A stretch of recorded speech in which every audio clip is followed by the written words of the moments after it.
नमस्कार, मैं आपकी आवाज से रविंद्र कटारिया। देखिए, इस वक्त मैं दिल्ली कैंट में हूँ, जहां सूबेदार मेजर रिटायर होके आए हैं और हम उनसे भी जानने की कोशिश करेंगे, क्योंकि देखिए जो 34 साल बाद इन्होंने देश के लिए सेवाएं दी हैं और काफ़ी उत्सुकता है, परिवार से मिले हैं और रिटायर होके आए। सर, आपका स्वागत है हमारे चैनल पे। क्या कहेंगे सर, आज आप 34 साल बाद रिटायर होके आए? सबसे पहले तो मैं अपने समस्त देशवासियों का शुक्रिया अदा करना चाहता हूं, और इस खातिर कि अगर मैं 34 साल सर्विस अगर मैं अपना पूरा कर सका तो उनकी बदौलत कर सका। सबसे सर्वप्रथम देशवासियों की वजह से, क्योंकि उन्होंने मेरे परिवार को और जो सगे संबंधी सब उसमें आ जाते हैं, सबने मिल करके जो है मुझे सपोर्ट किया, तभी मैं 34 साल सर्विस कर पाया। जी मेजर साहब, काफ़ी लंबा अरसा होता है देश की सेवा करना, 34 साल तो बहुत है। क्या क्या लगा, क्या एक्सपीरियंस रहा, क्योंकि आप परिवार से भी दूर रहते थे, तो अब आप आए हैं, परिवार से मिले हैं, क्या प्लानिंग रहेगी कि देश की सेवा और कैसे आप करना चाहेंगे? सबसे पहले तो ये बता दूं कि हमारे उस समय इसमें हमारे दिमाग में जन्म था कि जुनून था ये कि भाई हमने आर्मी में जाना है जी। और इस वजह से आर्मी में गए थे। तो वो जुनून जो है अभी भी खत्म नहीं हुआ। जैसा कि अभी हालात आप देश के देख रहे हैं जी। कि युद्ध का वो हो रहा है, तो हम तो ये भगवान से प्रार्थना कर रहे थे कि हमें भी इस चीज के लिए अगर मौका मिलता है एक बार फिर रोक करके, और इसके लिए तो एक हमारे लिए बड़े सौभाग्य की बात होती। लेकिन दुख इस बात का है कि हम अब रिटायर हो चुके हैं।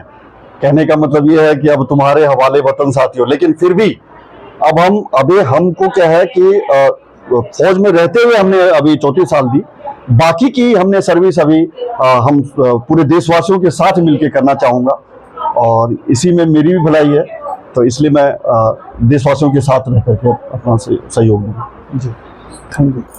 बैठे जी मैम, आज रिटायर होके आए मेजर साहब और काफ़ी देखे 34 साल बाद आए, क्या खुशी महसूस आपको? जी, मैं आज बहुत खुश हूँ मैं कि इन्होंने अपनी पूरी सर्विस करके आए हैं और अब शायद घर में टाइम दे पाए। आज तक तो देश के लिए टाइम देते आ रहे हैं, और छुट्टियों में भी ये नहीं लगता था कि कोई भी पर्व हो, त्यौहार हो, इन सारे फौजियों को सबसे पहले तो देश है, फिर घर है और परिवार है। सबसे पहले वो अपने देश को महत्व देते हैं, फिर घर और परिवार को महत्व देते हैं। तो मैं उनकी पत्नी होने के नाते तो इसलिए खुश हूँ कि शायद अब वो मुझे टाइम दे अब वो मुझे टाइम दे सके। तो आज मेरी सरप्राइज पार्टी मेरे इन दोस्तों ने रखा हुआ है हमारे लिए, और ये लोग खुशियाँ मना रहे हैं। सभी फौजी भाई हैं यहाँ पे, हमारे दोस्त सारे दोस्त हैं, और इन लोगों ने सरप्राइज पार्टी देके हमें भी सरप्राइज कर दिया है। जी मेजर साहब, मैं आपसे एक और सवाल करना चाहूँगा। 34 साल का अनुभव तो काफ़ी रहा है, अब आप रिटायर होके आ गए हैं, तो अब आप किस और ज़्यादा वो रखेंगे कि कुछ बच्चों के लिए कि कोई बिजनेस ऐसा सेटअप करना चाहते हैं, या फिर कुछ इस तरह की कोई? बिल्कुल आपने सही सवाल किया है। क्या है कि अभी इतना लॉन्ग सर्विस के बाद अभी सर्विस करने का तो दिल नहीं हो पा रहा, इसलिए हम बिजनेस सेटअप करना चाहते हैं। वो अभी ये पूरा सोचा नहीं उसके बारे में कि कहाँ करना है, जो प्लेस वगैरह की किस तरह से कहाँ पे, लेकिन ज़्यादातर मूड उस तरफ है कि एक बिजनेस सेटअप किया जाए जो आगे आने वाली पीढ़ी के लिए भी वो होगा। और सबसे बड़ी चीज़ ये है कि वो भी मैं बच्चों के लिए नहीं, क्योंकि जो छोटा वाला लड़का है वो चाह रहा है, और हर फौजी ये चाहता है कि उसके बच्चे फौज में जाएं। वो नहीं ये चाहता कि कभी कि हम देश सेवा करके आ गए और इतना टाइम, जो अगर कुछ चीजें हमें परेशानियां हुई तो उसकी वजह से वो अपने बच्चों को रोकना चाहे। अगर वो भी ये नहीं, जबरदस्ती नहीं होगी, बच्चों को अगर लगता है कि हमें जाना चाहिए तो एक फौजी के नाते तो मैं तो नहीं रोकूंगा। और जहां तक मैंने देखा है कोई भी फौजी आदमी नहीं रोकता है और बड़े गर्व से उसको फौज में भेजना चाहता है। एक्स सूबेदार संजय कुमार फौज के लिए बहुत बहुत बधाई दे रहा हूँ, जो फौज से सही सलामत 35 साल का नौकरी करना अपने देश के अलग अलग जगहों पे खेल हाईएलटी CI ऑप्स इसमें ड्यूटी करना, हर प्रांत में हर जगह पे ड्यूटी करना बहुत टफ होता है। और उससे सही सलामत करके एक सिविल में आना बहुत ही भाग्य की, बहुत खुशी की बात होती है कि सेफ वन गए थे और सेफ वन आ गए।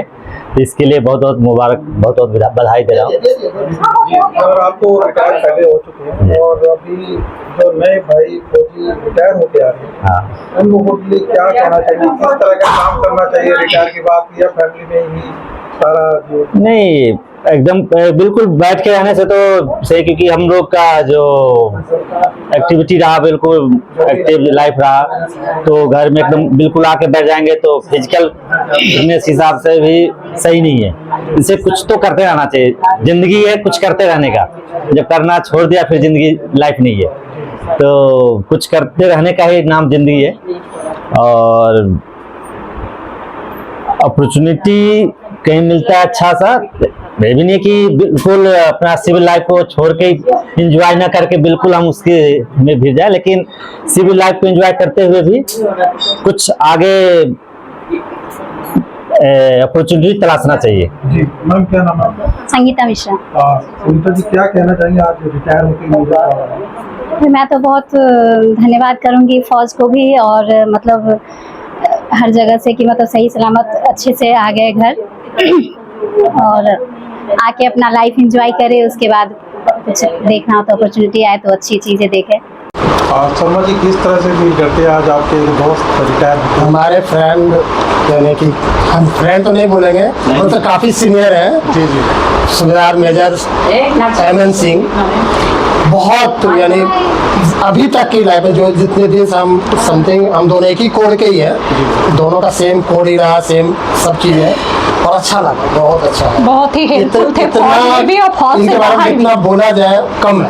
देखिए, एक फौजी लाइफ और फिर रिटायर होने के बाद सिविलियन में जो जब आते हैं तो कैसा आप लोगों को लगता है? बुरा किस तो तरह से फील तो होता है, वो घर याद आती है जहाँ हम लोग महीना गुजारते हैं। फैमिली के साथ हम 3 महीना ही गुजारते हैं, लेकिन घर तो मैन वो है, लेकिन जब उनको हम छोड़ के आते हैं तो दुख तो होता है। मेरा नाम संगीता शर्मा है। जी संगीता जी, आज सूबेदार साहब मेजर जी रिटायर होके आए हैं, क्या कहना चाहेंगे आज रिटायरमेंट पे? बहुत खुशी की बात है, भैया सही सलामत अच्छे से रिटायर्ड आ गए हैं। और ठीक है, फौजी आदमी के दिन में आज तो बहुत खुशी का भी दिन है और साथ में हमें बहुत दुख भी होता है, ठीक है, कि फौजी आदमी रिटायरमेंट आता है, क्योंकि वो अपने परिवार को उधर छोड़ के आए हैं, ठीक है, वो भी उधर एक परिवार था। और भैया जितने फौज में अच्छे थे उतना ही मतलब वो सिविलियन लाइफ में भी बहुत अच्छे हैं, हमारा बहुत साथ देते हैं, बहुत ही अच्छे हैं।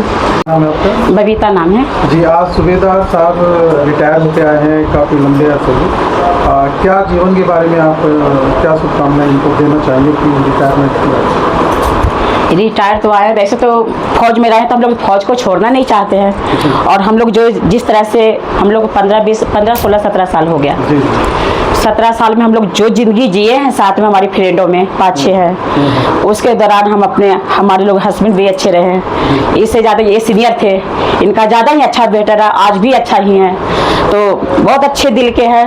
और आज आए तो थोड़ा दुखी भी हो रहा है, लेकिन मन खुश हो रहा है कि अपने आर्मी से अच्छे से विजय पाकर अच्छे से अपना नौकरी करके अपने घर अच्छे से फैमिली में लौट गए।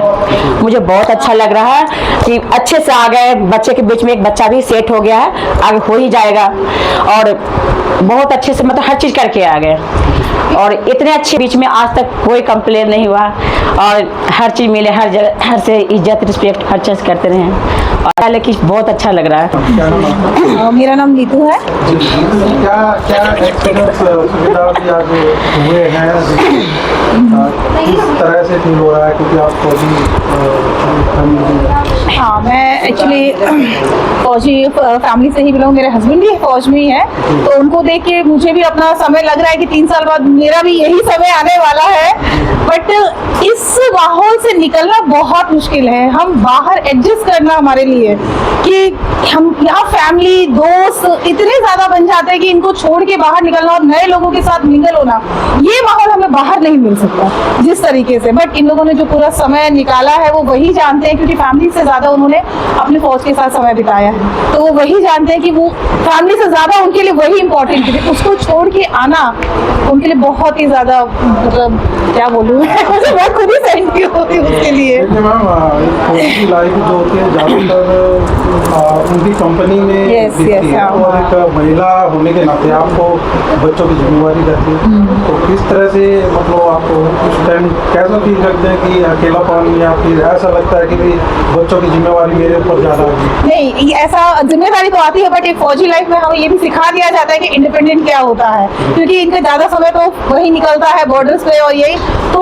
एक फौज हमें भी उनके साथ साथ में सिखाती है कि बच्चों को पाला कैसे जाता है, रखा कैसे जाता है, और आगे भी अगर ऐसी कोई सिचुएशन आती है तो हमारे लिए भी एक प्लस पॉइंट है कि हम अकेले भी बच्चे संभालते हैं, अगर उनको संभाल के और आए हैं। कहीं एडजस्ट होते हैं या कहीं और लगते हैं तो